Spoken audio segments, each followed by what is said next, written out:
नमस्कार, स्वागत है। आज की इस वीडियो में हम बात करेंगे लोक नायक जयप्रकाश नारायण जी की। उनके संक्षिप्त जीवनी की चर्चा होगी। तो आइए प्रारंभ करते हैं। राष्ट्र कवि दिनकर के शब्दों में यदि कहा जाए तो उन्होंने कहा था, है जयप्रकाश जो कि पंगु का चरण मूक की भाषा है जयप्रकाश वह टिकी हुई जिस पर स्वदेश की आशा है जयप्रकाश वह नाम जिसे इतिहास समादर देता है, बढ़कर जिसके पद चिन्हों को उर पर अंकित कर देता है। कहते हैं उसको जयप्रकाश जो नहीं मरण से डरता है, ज्वाला को बुझते देख कुंड में कूद स्वयं जो पड़ता है। तो आइए जानते हैं इनकी जीवनी के विषय में। बाल्यकाल से प्रारंभ करते हैं एवं उनकी शिक्षा की चर्चा करते हैं। छपरा जिले के सिताब दियारा नामक गांव में दशहरे के दिन 11 अक्टूबर 1902 ईस्वी को जन्म होता है। पिता श्री दयाल, माता श्रीमती फूलरानी देवी। माता बड़ी धर्मपरायणा थी। 3 भाई और 3 बहनों में जयप्रकाश जी चौथी संतान थे।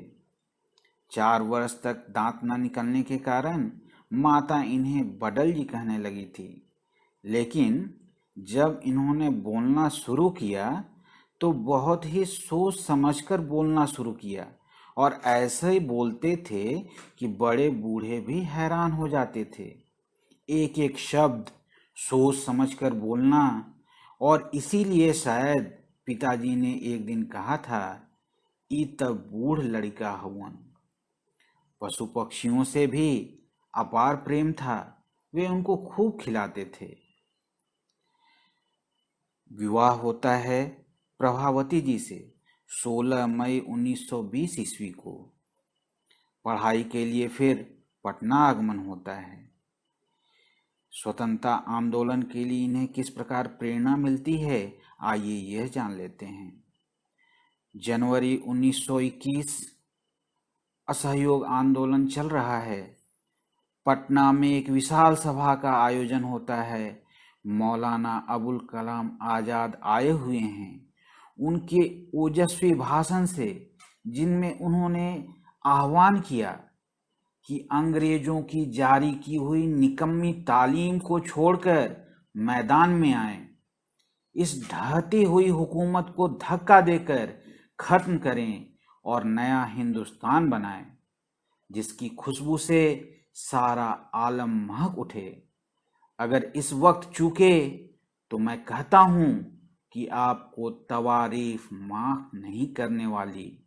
जमाना आपको दावत दे रहा है, देर की गुंजाइश नहीं है। इस हुंकार ने जयप्रकाश के मन को झकझोर दिया। उन्होंने निश्चय कर लिया कि वो कॉलेज और पढ़ाई छोड़ देंगे और देश की सेवा में लग जाएंगे।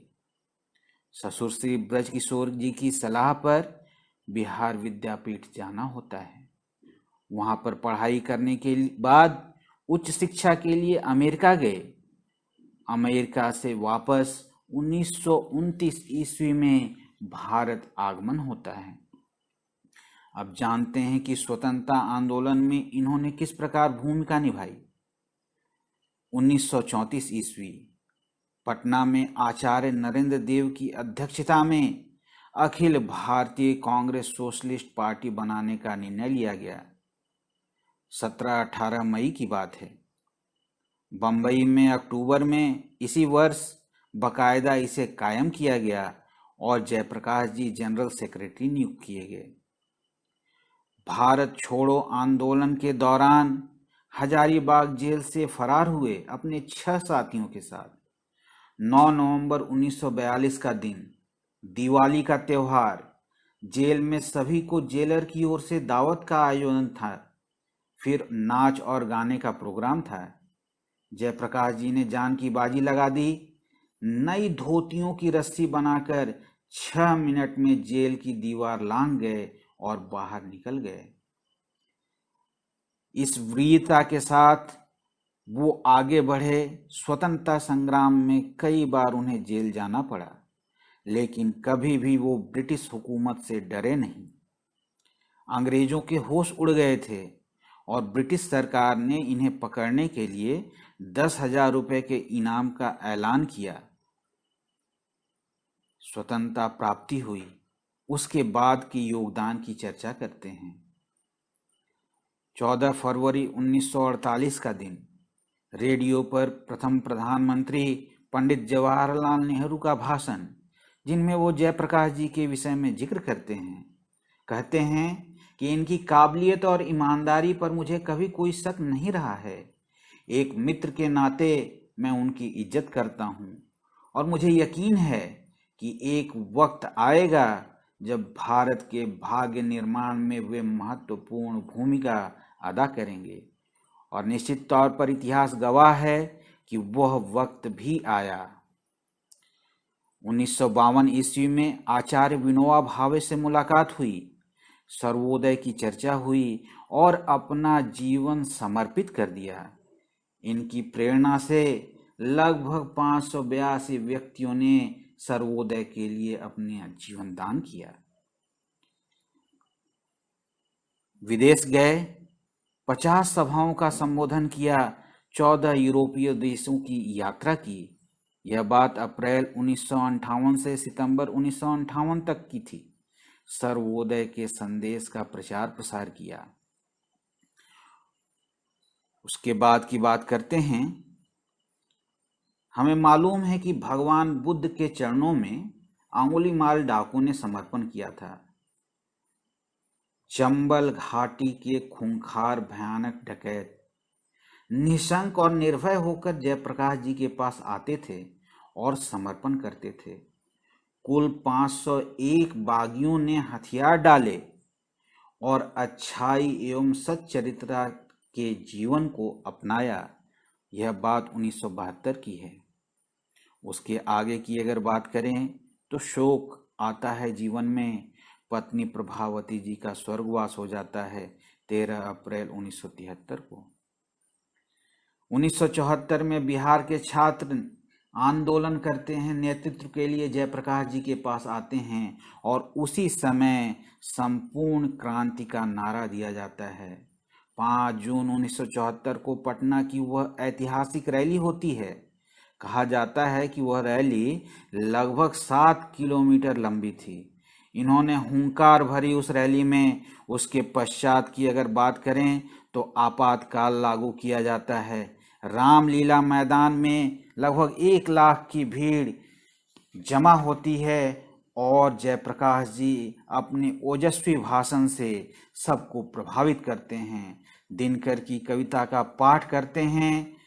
कहा है, सदियों की ठंडी भुजी रात सुगबुगा उठी, मिट्टी सोने का ताज पहन इठलाती है। दो राह समय के रथ का घर घर नाद सुनो, सिंहासन खाली करो कि जनता आती है। और इस इंकार ने इतना प्रभाव डाला कि एक युग परिवर्तन हो गया। स्वतंत्रता प्राप्ति के बाद पहली बार गैर कांग्रेसी सरकार की स्थापना हुई। भारत की जनता को जनता पार्टी के रूप में नेतृत्व प्रदान कर जयप्रकाश जी ने युग परिवर्तन उपस्थित कर दिया था। 8 अक्टूबर 1979 ईस्वी का दिन देहांत होता है जयप्रकाश नारायण जी का। पंचतत्व में विलीन होते हैं।